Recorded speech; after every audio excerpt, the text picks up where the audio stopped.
যে যিবিলাক নামে ইতিহাসক ৰিপ্ৰেজেণ্ট নকৰে তেনেকুৱা নামবিলাক আমি লাহে লাহে পৰিৱৰ্তন কৰি গৈ আছো যেনেকৈ কালাপাহাৰ নামটো কিয় পৰিৱৰ্তন কৰিবলগীয়া হ'ল বুলি তাৰ কোনো কাৰণ নাই কালাপাহাৰ নামটো আমাৰ অসমীয়া বা বঙালী অভিধান ক'তো পোৱা নাযায় তেনেকৈ কৰিমগঞ্জ বুলি ক'লে এই শব্দটো অসমীয়া অভিধানতো নাপাব বঙালী আমাৰ অভিধানতো নাপাব গতিকে জিলা বা গাঁওসমূহৰ নামবিলাক অভিধানিক হওক যে আমাৰ অভিধানত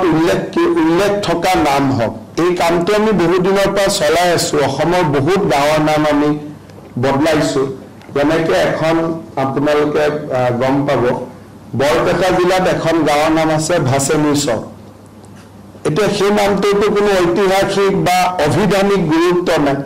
গতিকে কৰিমগঞ্জ যিহেতু অসমীয়া বা বঙালী দুয়োটা অভিধানতে উল্লেখ থকা শব্দ নহয় তাৰ কোনো ৰিজন নাই যদি আপুনি সোধে কৰিমগঞ্জ নামৰ অৰ্থ কি তাৰতো কোনো অৰ্থ নাই শ্ৰীভূমি ক'লে এটা অৰ্থ থাকিলে সেইকাৰণে আমি কৰিমগঞ্জ জিলাৰ নামটো শ্ৰীভূমি কৰিছোঁ আৰু আপোনালোকে যদি আৰু অলপ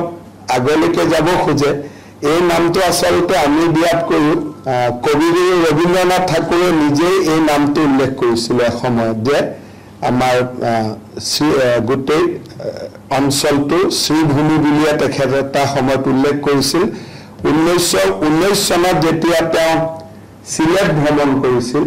তেতিয়া তেওঁ সিলেটক সুন্দৰী শ্ৰীভূমি বুলি কৈছিলে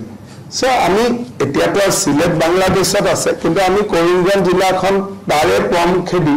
শ্ৰীভূমি বুলি নামাংকন কৰিছোঁ এইটো অসমীয়া অভিধানিক শব্দ ই বঙালী অভিধানিক শব্দ কাৰণ সেইটো বেলেগ কোনো কাৰণ নাই আৰু আমি অসমৰ বাকী গাঁও চহৰ নগৰ যিবিলাক অভিধানিক শব্দ নহয় লাহে লাহে আমি অভিধানিক শব্দলৈকে গৈ আছো সেই শৃংখলাতে আজি এটা নামাঙ্কিত হ'ল